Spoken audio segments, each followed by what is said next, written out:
The other very prominent feature of the jump school area there at Fort Benning, Georgia, was the 100-foot tower, or I think towers. Seems to me like there was 2 or 3 of them in a row off to the one side of the area. So, whoa, you think 34 feet looks tall?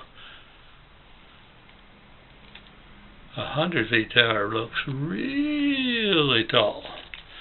And it was talked up a little. Again, just like they scared us deliberately, I think, on that glider ride to get rid of people that weren't going to have the guts to do the job. I think they made you afraid of that tower to try to tell you, if you don't really want to jump out of airplanes, consider jumping off, being dropped in an open parachute off of that tower. It could be a good time for you to quit. Don't waste your time any further. Anyway, the day came that we got to do it. I didn't think I was going to be afraid of that thing.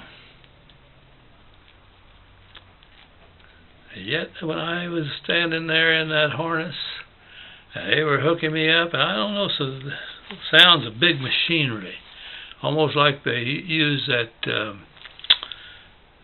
Disneyland to make you feel that they're going to take you on a space flight when you go on Space Mountain ride.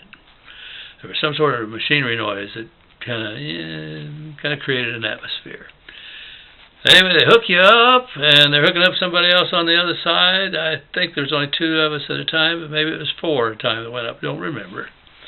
But anyway, everything's all hooked up, and you get a couple of jerks, and you're being lifted. Your feet are off the ground, and you go up and up and up and up, and you seem to be going up pretty fast as you're looking around there. Dadgum. We're getting way up in the air. Well, the truth of the matter is, I've never been that high in the air on anything freewheeling like hanging there on a parachute. And man, pretty soon I thought, I wonder if there's a mistake here. I think we're still going up, but I wonder if this thing's stuck. We're really high up in the air. So you start to get a little bit nervous about the whole thing.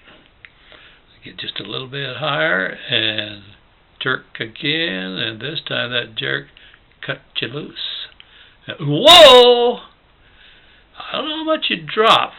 You know, that chute's held open, but it's not catching air. And when they release you and you fall, I don't know whether it's 5 feet or 25 feet, but you fall a good little distance before the air fills that chute and slows your descent down to where it's a normal descent. And that particular evening, there was a little bit of a drift, and I expect they were pretty careful about that. There was a little bit of a drift. They would not want you drifting into that tower. There was a little bit of a drift, took you away from the tower. Hey, man, I'm floating. Didn't get to enjoy it very long, and you land, and you find out, hey, there's a reason that they've been teaching you how to fall, because, man, you hit pretty hard. I'm not too sure, but I think they maybe kept the ground hard around there to be sure that you understood that you'd want to work on putting into effect what we've been teaching you about falling. So, you know, you're not hurt, but you're aware of, whoa, that was a little bit rough landing. But boy, now you think, hey, I'd like to do that again. I don't know about other years or other training sessions, but we only got 1 trip, 1 per customer.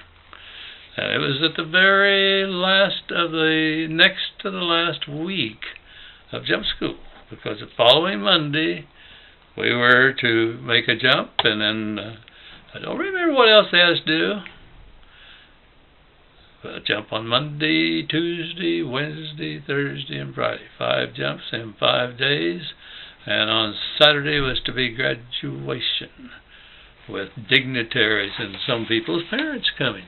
No way could my parents afford to come.